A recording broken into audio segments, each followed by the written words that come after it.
So welcome to my YouTube channel, and today we are going to discuss about Linux distributions. So let's start with the definition of Linux distribution. A distribution is a collection of components that form a system. So what do I mean by a collection of components? Right now I'm running Ubuntu here, and Ubuntu is a Linux distribution. It is Debian based distribution, and Ubuntu is the name of the distribution. So let's look at each layer provided by this distro.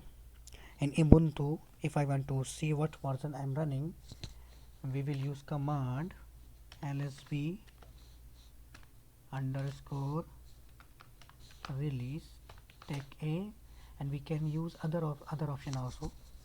We use cat command etc os release. It will show also our details for about OS. So we are running 22.04.2 LTS. LTS means long term support, which stands for the long term support, and release is 22.04, and in Ubuntu this happened to be year or month of the release. So now this course I'm going to be using command line here, and you are going to be using it as well. So please don't be scared about the command line. It is very powerful and useful tool, and I'm going to kind of introduce it to you slowly, but I'm going to use it in this first lesson just to get some versions and things. So a distribution is comprised of kernel and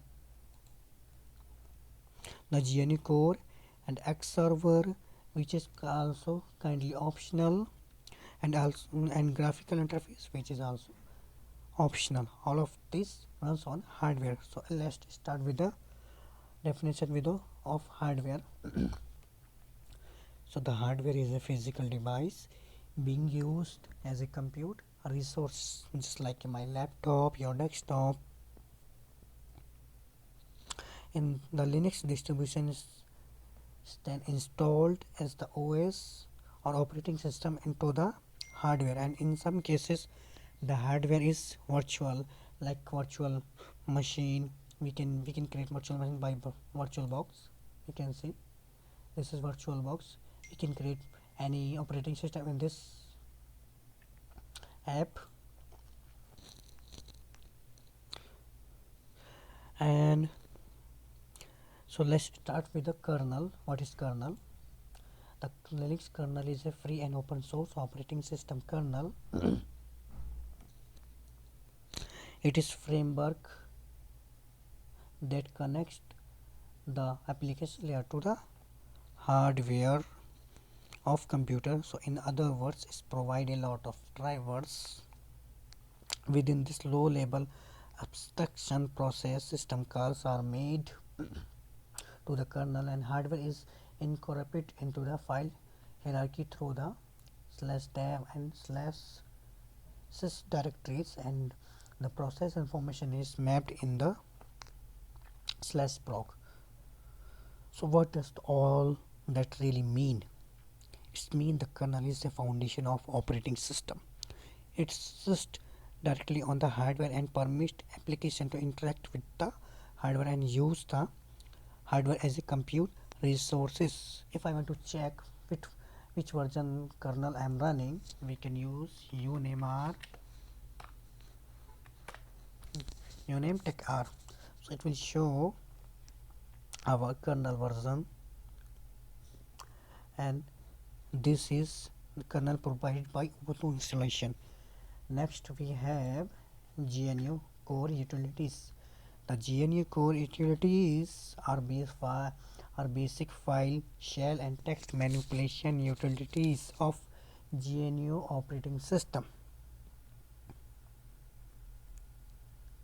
Now GNU Linux and Linux are pretty much synonyms with each other depending on how you are correct, but these are foundational utilities accepted to exist on every operating system.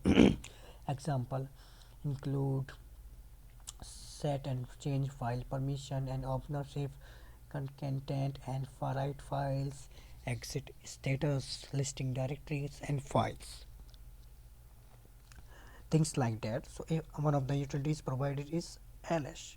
Ls means list directories. We can see some files I have in my home directory, and if we type ls tech version,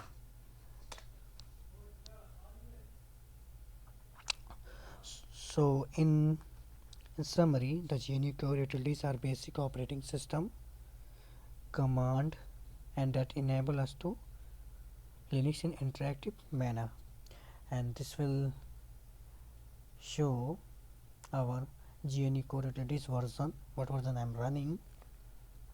And next we have X server. The X server is a display server for X window system. This is framework for GUI environment or graphical user environment. X is architecture agnostic framework for remote graphical user interface and input devices. The X server itself was designed to be used over network connections. Simply put, the X server is what enables us to make use of graphical user interface or GUI, and I can verify the version of X that I am running using command capital X and tag version. So it will show me we are running version 1.21.1.3. Finally, we have the graphical interface. The graphical interface is often referred to as a desktop environment. Common Linux desktop include GNOME, KDE, Unity, Cinnamon, Mate and XFCE, though there are many others. This is the environment that permits you to navigate the operating system and using a mouse and folders. This is what lets me go around and click on things, and that sort of thing without the graphical user interface. And I will like to stuck here in command line, and it will be full of a screen.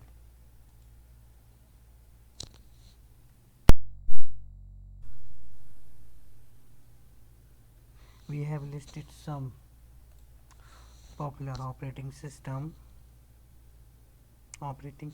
Linux distributions, and we can see little more action of it if we click into the each one.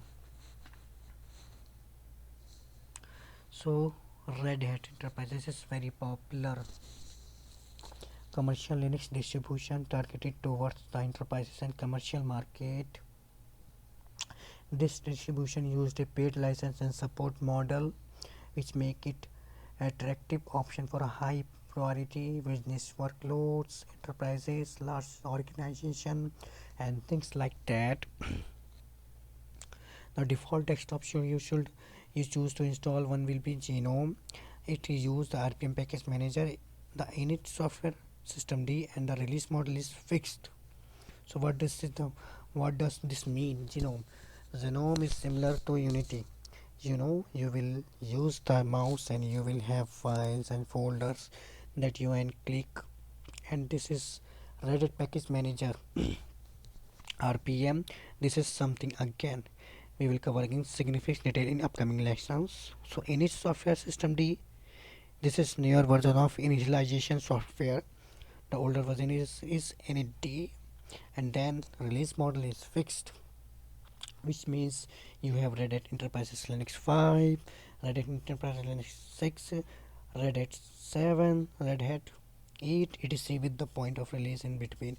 And now I think the Red Hat 9 also in market. So another model might be rolling, and where it constantly being updated, and you can click on all of this. But I will pick up one or two more. Here in Ubuntu is a user-friendly, highly polished desktop distribution with both desktop distribution. The default desktop is Genome. Really, it's Unity, which is fork of Genome, which is something we will talk about in upcoming lessons. The package manager is Deb or Debian, and this is different from RPM and Unix software. System D, the release model is rolling, but these are also fixed release with long-term support, which happen to be what I am running here. And if we scroll, we will see if you are wondering what distribution to install and try out, and you have no previous Linux experience, I will suggest Ubuntu or Mint, which is fork of Ubuntu again. We will talk about the fork in later lesson. And another good thing is Fedora. Fedora is typically developed and maintained by the Fedora project and is owned by Red Hat. So Fedora typically has been used is cutting edge of Red Hat distribution. We also have here listed Debian, CentOS, OpenSUSE, a little more emotion. If you are looking something with a little less hand holding and you are going to sink your teeth into the little more, maybe Debian or OpenSUSE. If you are looking for something more for server environment like web server, something like that, then certainly Red Hat and CentOS are excellent choices. If not thousands of additional distribution that I have not listed here, we are really just barely scratching the surface of Linux distribution. However, I don't want to make this lesson super long, so I will cut it off. That's the lesson, and thanks for the watching. If you are new, please subscribe my channel and comment and like and tell me about this video, how is this video, and thanks for watching.